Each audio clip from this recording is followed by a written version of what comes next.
Hello, it's Frank Klesitz. You're on a webinar on when and how to hire your second real estate assistant with Reynolds here, which I believe many of you know.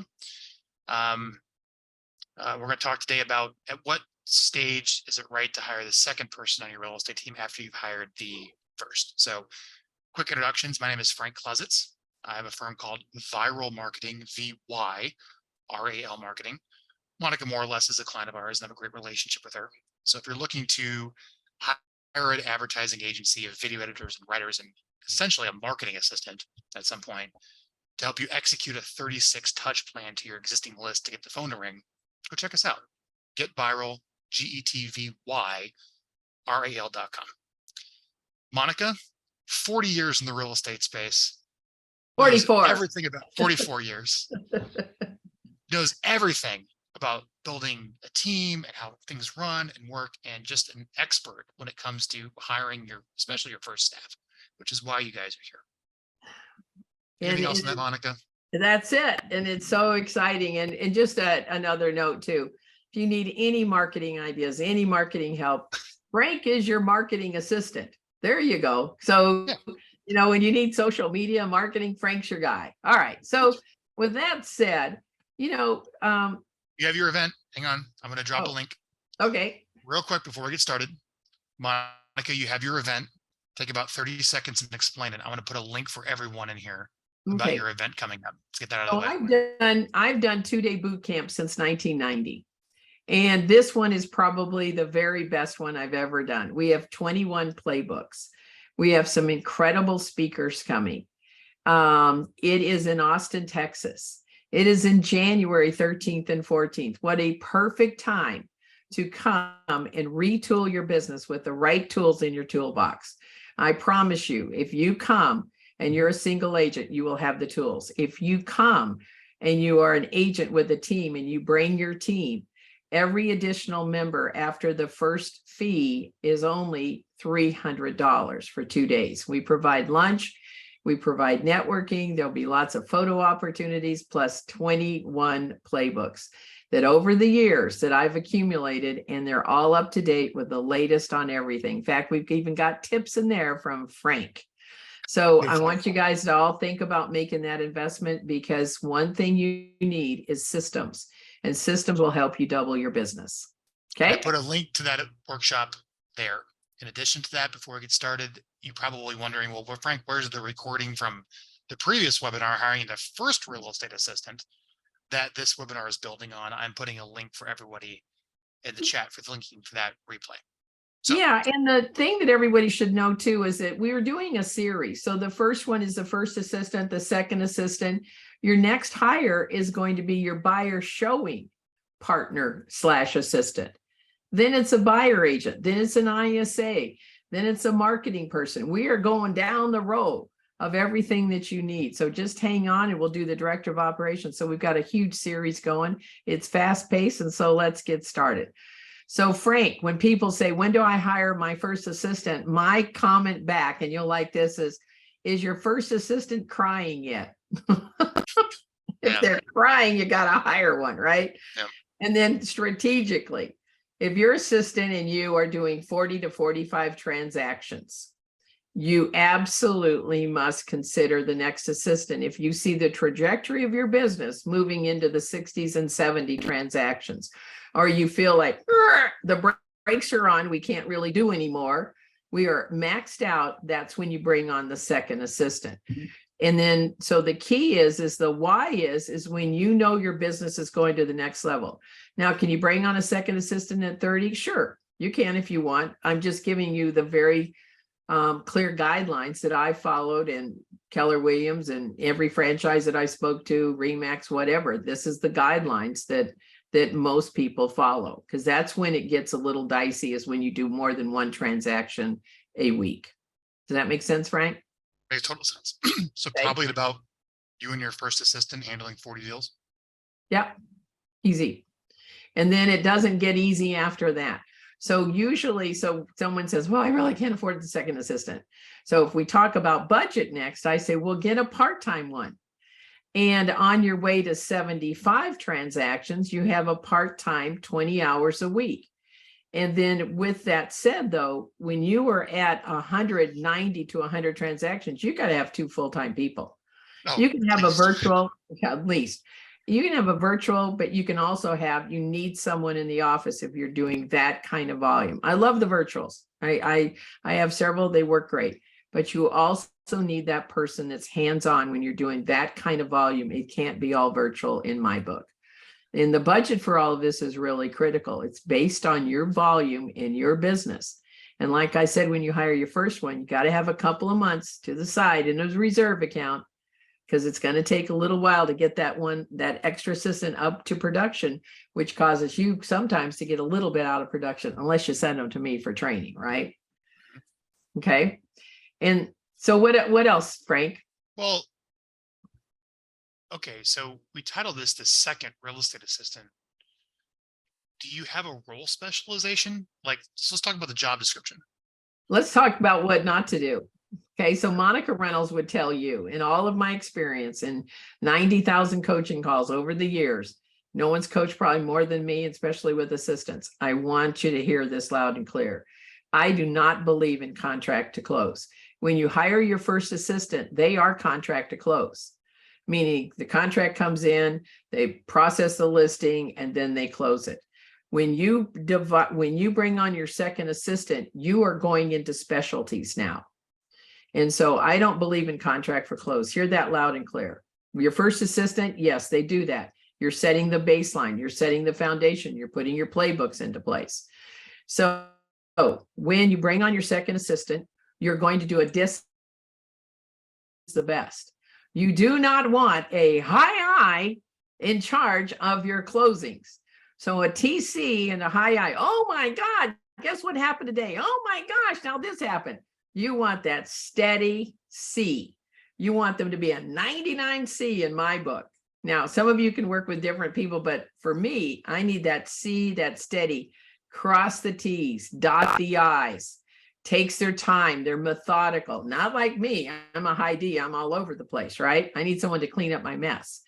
So based on a DISC test or any other personality assessment you're using, I love to see the divided. So you may have an executive assistant that is more qualified to handle the listings because they've got that S, they've got the I for listings, and a little D in there.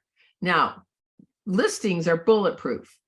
Transaction coordinator, being if that's the second hire, are not bulletproof. You've got to have a C, and you've got to make sure that they are really clear about processes. And so I divide the two because these are specialties and these are special personalities that can move through the work without going like, oh my gosh, what happened to my day? Does that make sense? Yeah. Yeah. Where does everybody go to get the DISC assessments these days? You know, I used to send them to Tony Robbins' website, but I think if you I put got it, asked. yeah, I know. But if you put it, they can ask you. Do you No, have they them? can ask me. I think they asked that. Yeah, I don't know where anyone goes to Yeah. get the DISC And assessments. I had to Google it. So here's what I say. If you're with Keller Williams, you're going to go to your market center. Most of them have access. If not, you go online. I think you can pay $45. It used to be you could go to Keller or to Tony Robbins and get them for free. So just Google DISC, D-I-S-C. It's out there and it'll really help you get the personality.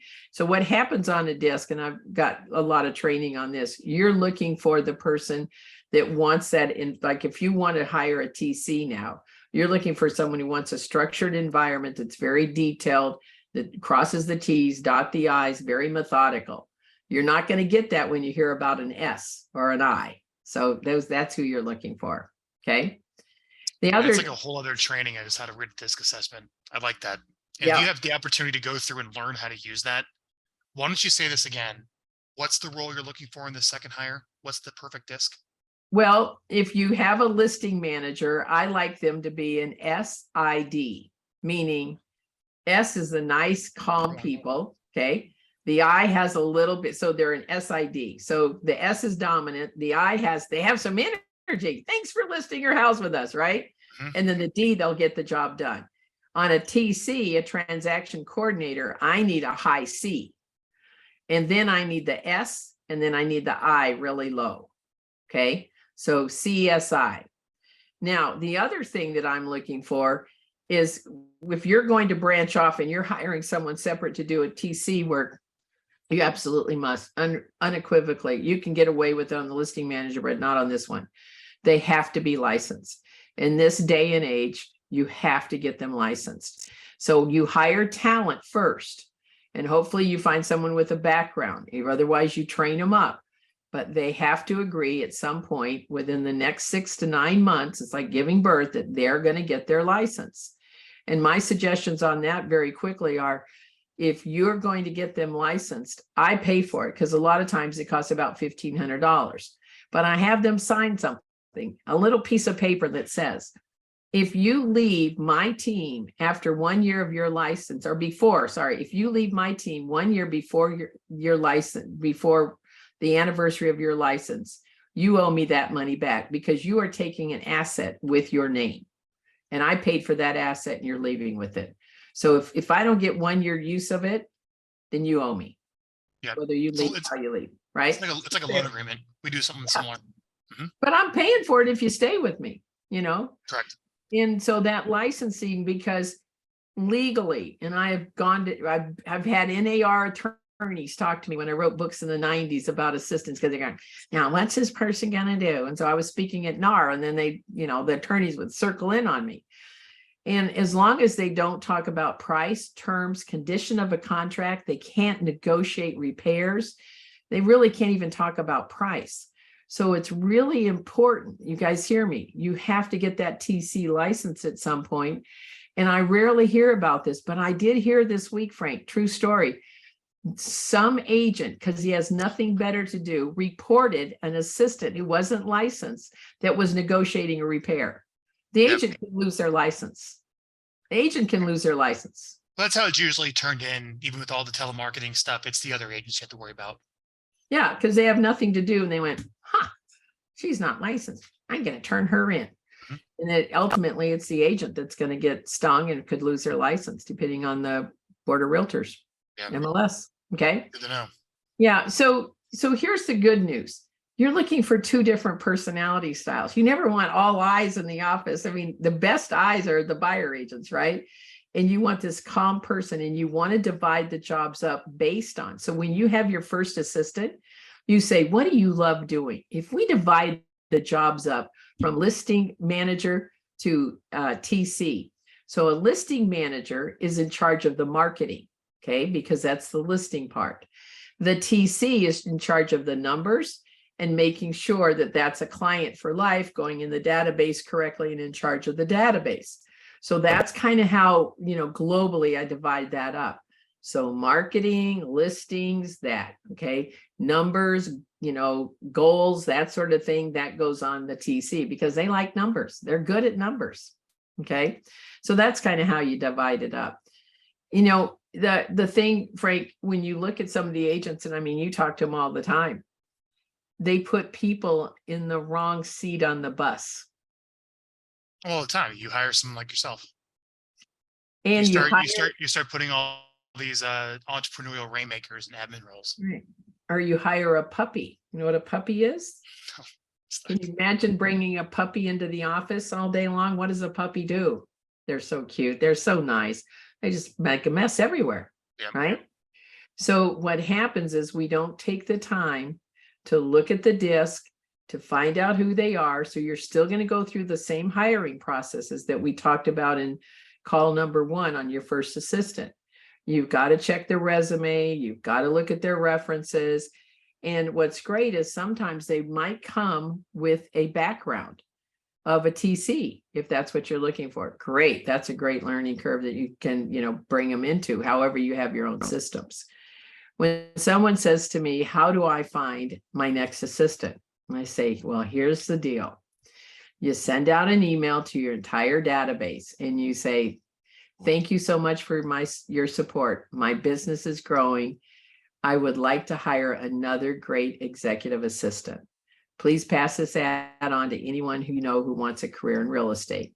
You put it up on Facebook, and then you go grind on your affiliates. Okay. And so you call each affiliate and you say, hey, Frank, hey, it's Monica. I want to let you know you do a great job on loans. It's so amazing. And I know I gave you like 30 deals this last year, and I want to give you more next year, and I need a favor. Today's Friday. On Tuesday at noon, I've got a goal for you, and I need this absolutely to happen. I need 3 names of people who would be a great executive assistant for me. Now, Frank, they can have a job. That's okay. I won't mention your name. Or someone who was downsized, or someone who left the business for a while, but they would be great. Maybe someone in your company would like a new opportunity. So 3 names. And you can tell me on Tuesday when I call you at 12. So put it in your book. I'm calling you at 12 for 3 names. Okay. Then I call Bill, my title person. Then I call my home warranty gal. And I'm getting by Tuesday, I've got them all blocked in for about an hour, and I should get 12 names. What a great way to get applicants for the role, as opposed to going to the default. I said this last time, to the job boards. Yeah. And what I said was, give me 3 names. I didn't say, because I've made the mistake in the past of saying, hey, do you know anybody? No, if I do, I'll think of you. Well, that didn't work, right? Because they never gave me anything. And I said, here's your goal. And at 12 o'clock on Tuesday, I'm calling you for 3 names. Think of somebody. And oh, by the way, good idea if you come to the call too with a referral for me. That's great. So who in your friends, family, blah, blah, right? And you'll have to get them licensed. I mean, Keller Williams does licensing for free, doesn't it? Yeah, it does. It does. That's a huge benefit. Does it It is help? huge. Is it free licensing for assistants too? Yeah, I mean, it's all the training for it. You got to pay your fees, Yeah, but still, you don't have to pay the Yeah. cost of the actual training, which It's is, just all there. Yeah. Every market center, a lot of them are involved in that. Yeah, absolutely. I do have a question I want to ask you. I'm just curious. I've heard, do you have to be a US citizen to get your license? Or do some states you don't have to be a citizen? I know I'm throwing this as a curveball. I think you do have to be a US citizen. I think so. We don't know. We should research that. We'll put that on I the don't side know. thing. I don't know that. I mean, when I think about it, well, why do you have to be a US citizen? I mean, I think, well, unless you're undocumented or something, or maybe Well, that's the question is, you talked about using virtuals, right? Someone that's not in the United States to handle some of this stuff, but they also want to have them licensed. That's a question that's obviously being arisen here. Well, if you have a virtual that's out of area like the Philippines or something, you really can't have them negotiate. You really can't have them do that stuff, because they're not going to be licensed, and you're going to lose, you're going to get in trouble. Somebody's going to come after you because they're not busy, and they decide to go cause havoc in your world. We've to get around that, if you can't afford USA based labor rates, just for my insight, is hiring US citizens living abroad. Oh, interesting. And there's forms and there's job boards for that. Really? Okay, that's interesting, because they would love to. Yeah. And I know of a gal. What about military spouses looking for work on the base? There's a gal that I used to coach, and she had a assistant that lived in England, and the hours were all goofy, but she was fine doing that. So it was great. It worked out terrific for them. Okay, good. So, when I look at this, and I want everyone to hear this correctly, is that the biggest mistake is to hire a buyer agent before you hire your second assistant.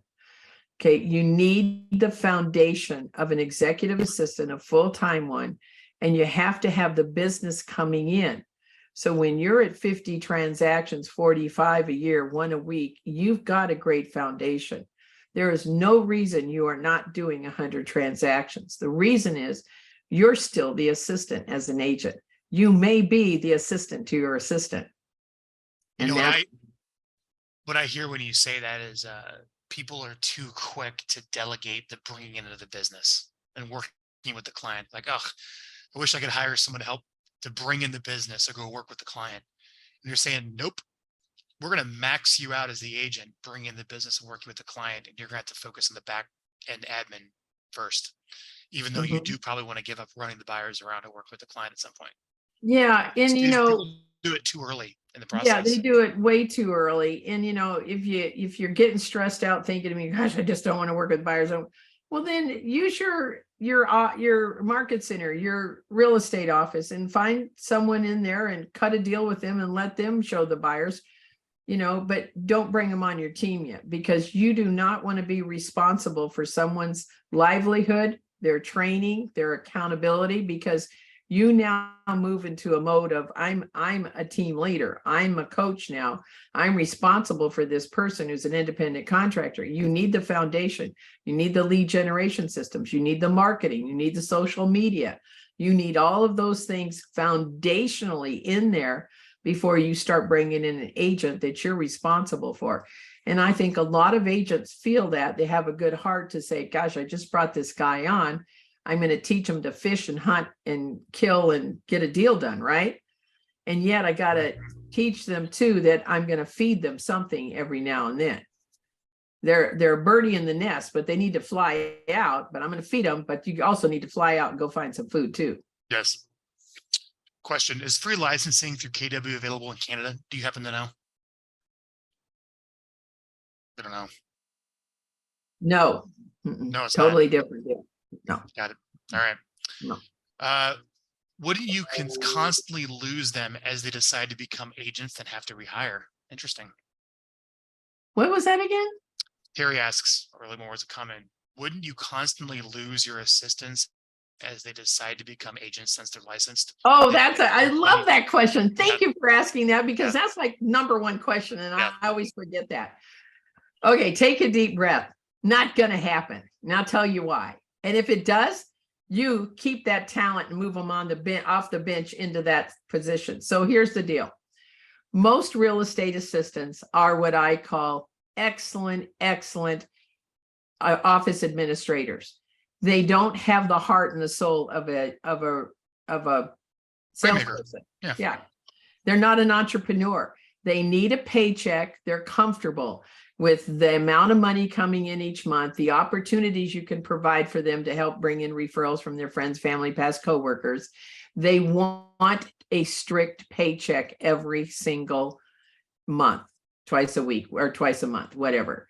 The bottom line is there's very few people, crazy entrepreneurs out there who live by the seat of their pants and go out every day and strike out there and go, I'm going to get a deal today, right?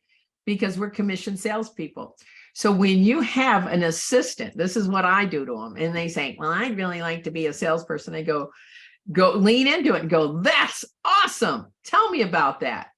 And they said, well, blah, blah, blah. And I said, well, first step is let's get your license. So get them licensed. Okay. And then you say to them, so let's talk about you being a salesperson. Okay. And then when it comes down to the assistant in the conversation, when you say, are you willing to no longer have a paycheck? Do you have 3 to 6 months in savings that you're willing to use until you get a paycheck? Now, they don't understand that part. Well, you mean you're not going to pay me a salary? I go, no, it's strictly commission sales. How many people do you know that are going to work with you immediately and buy and sell and say, I will support that dream. However, remember, this is coming into the office, making 30 contacts a day. What? Making 30 contacts a day? Yeah, you're new in the business. You have to memorize the buyer script. You have to memorize all the objection handlers. You've got to be able to go out and door knock. So when I give them the success formula, what it takes to be a great agent, have 500 people in your sphere of influence, and you're calling them once a month, and you're door knocking, and you're going out and having coffee with them, and you're finding the influencers, then it's like, well, maybe I don't want to do it. Most of my assistants have always said, I never want to do what you want to do. I want my weekends to my family. I don't want calls at night. And as we know, as agents, we go all night long sometimes and all weekend long. So my assistant, who I still have after 13 years, is Stephanie, who Frank knows. She's always said, I don't want to work nights. I don't want to work weekends. I want a steady paycheck, but I want opportunities to make extra money. And she did with referrals. So don't be afraid of that. And they're not going to leave you if you build the culture, you build the systems. Why would they go off on their own? Can you imagine being a brand new agent as we go into the shift? Good luck with that. Right? Love it. How do you feel about hiring an ISA part-time and that person is also a part-time assistant? Well, first of all, you're going to hire an ISA. You want to be a high I. And if you can live with a high I in the office all day long, to be your assistant to cross the T's and dot the I's, it doesn't work so well. So there's a book called The One Thing by Gary Keller. So what are they great at? So most assistants do not like to make 20, 30, 40 phone calls a day. So is this person talent for ISA, or are they talent for being an assistant? So I'm looking for that high C.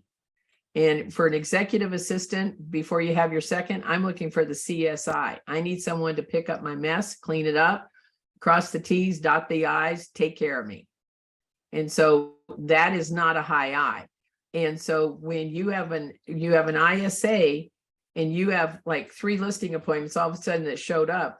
Are you taking your ISA off of the job of lead generation? How are you going to divide that schedule up appropriately?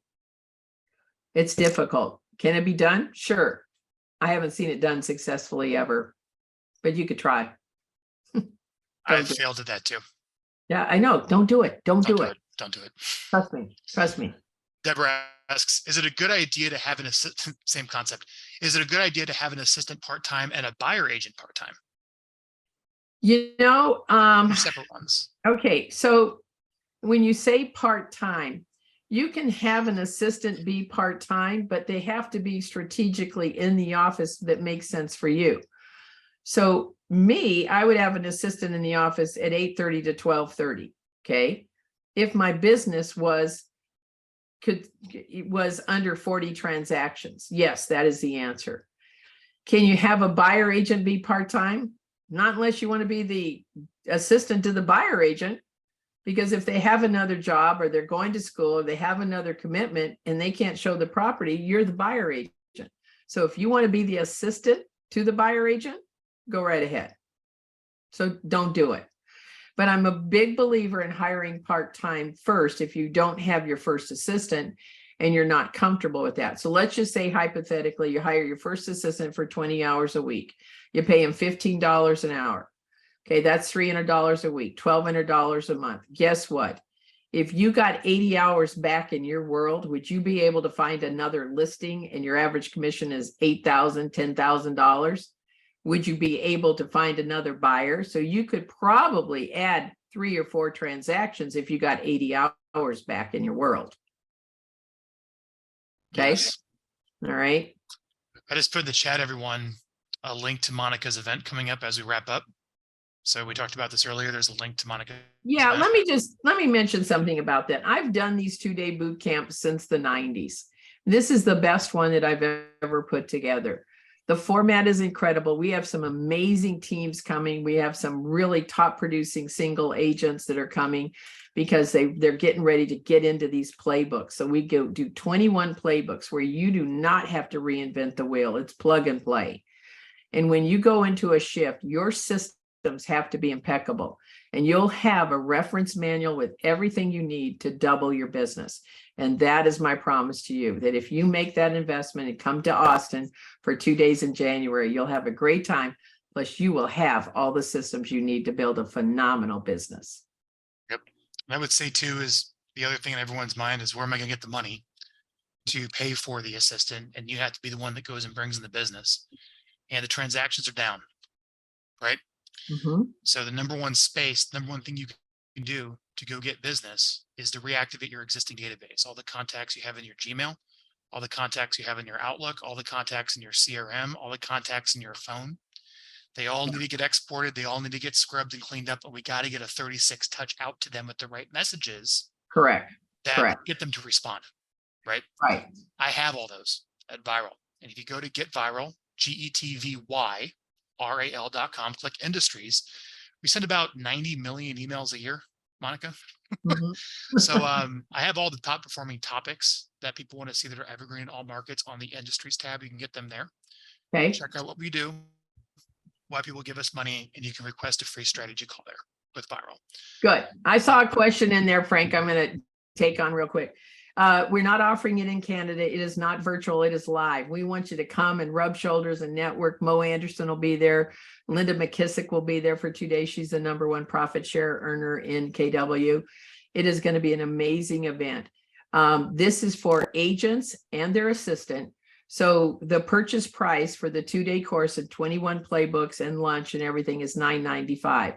If you bring your assistant, it's only $300 more. If you bring 3 assistants, they're only $300 each. So we made it extremely affordable.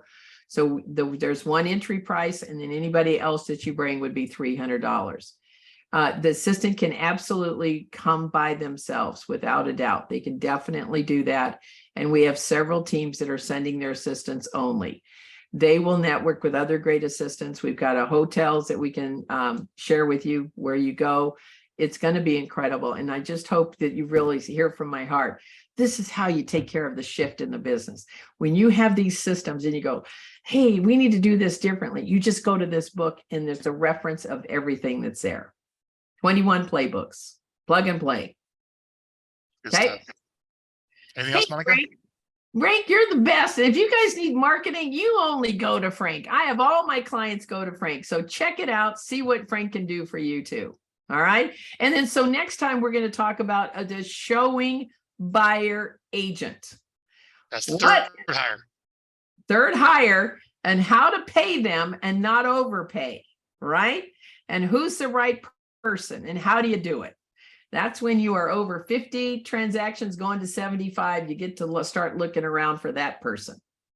Cool. Monica, okay. Thank you. All right. And thanks Thank everyone you for attending. The replay will be sent out here in about a day. Okay. Thanks, Frank.